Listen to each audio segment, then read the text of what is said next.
작년 말 그 사후 피임약의 약국 판매에 대한 내용들이 청와대에 올라오면서 5,700명 이상에서 공감을 얻고 있습니다. 그런데 이미 선진국인 미국, 캐나다, 영국, 핀란드 등지에서는 약국에서 사후 피임약을 살 수 있도록 되어 있는 상태입니다.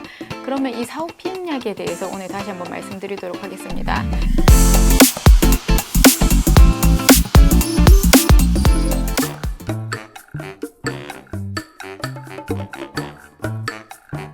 사후 피임약이라는 것은 1974년에 응급 피임약에 대한 개발이 이루어졌었는데요. 그것을 1996년 미국 FDA에서 정식으로 이제 승인을 받게 됩니다. 약 따라 좀 다르기는 하지만 72시간 또는 120시간 내에 약을 먹으면은 임신율이 현저하게 거의 99% 이상 임신이 되지 않는 약을 이야기하게 됩니다.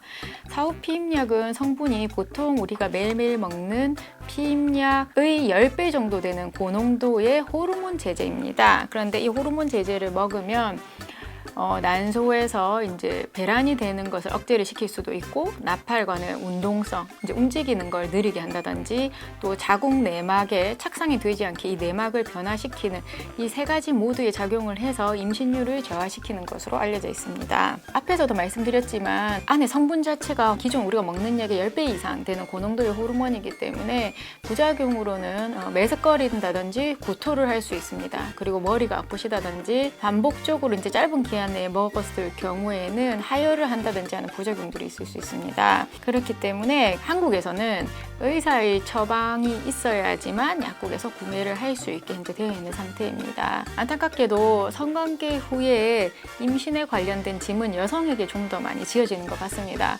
병원을 찾아가야 하는 것도 여성이고, 그곳에서 이제 의사한테 부끄럽게 얘기를 해야 되는 것도 여성입니다. 부작용이 우려됨에도 불구하고 약을 먹어야 되는 것도 여성이기 때문입니다. 사후 피임약을 약국에서 손쉽게 구매할 수 있다면 임신에 대한 걱정을 덜 수 있는 장점이 있는 반면에 약에 대한 오남용이 있을 수 있기 때문에 우리나라 약국에서 사후 피임약을 구매하는 것은 좀 더 오랜 시간이 걸릴 것으로 보입니다.